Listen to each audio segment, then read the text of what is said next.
बालेन शाह किन एकाएक भारतको विपक्षमा अडिए अनि रवि लामिछानेले किन यसरी खटेरै बालेन शाहको साथ दिए?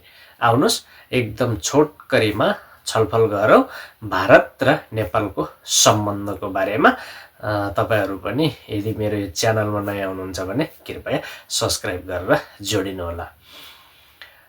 नेपाल र भारतको सिमानामा लामो समयदेखि विवाद भएको लिपुलेख र लिम्पियाधुरा प्रयोग गरेर अहिले भारत र चाइनाले व्यापारिक सम्झौता गरेर बाटो खोलेर अब चाइना र भारतले व्यापारिक कार्य अघि बढाउने भनेर सम्झौता भएको तपाईँ हामी सबैलाई थाहा छ।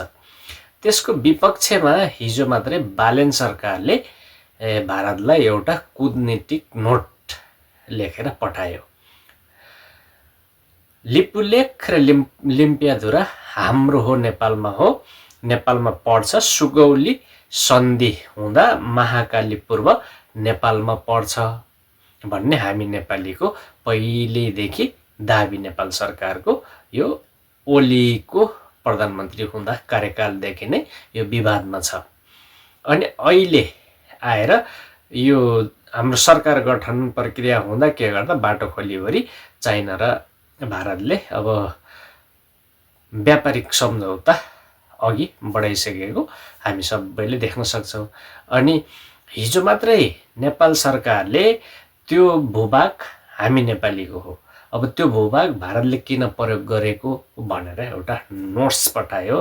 त्यसको तुरुन्तै भारतले रिप्लाईमा त्यसको कुनै आधिकारिकता छैन, त्यो हाम्रै हो, भारतको हो, पहिलेदेखि भारतले प्रयोग गर्दै आएको, त्यो नेपालको होइन हाम्रो हो भनेर तुरुन्तै नोट्सको रिप्लाई गर्यो।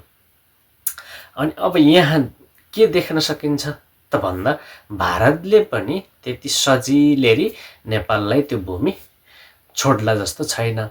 अनि नेपालले सधैँ पहिल्यैदेखि दाबी गर्दै आएको चिज हाम्रो नेपालको हो भन्ने जुन सुगौली सन्धिमा महाकाली पूर्व छ, महाकालीको मुहानलाई पूर्व मान्ने हो भने हामी नेपालमा पर्छ, यो ओलीले पहिले चुच्चे नक्सा निकालिसकेको कुराहरू हो।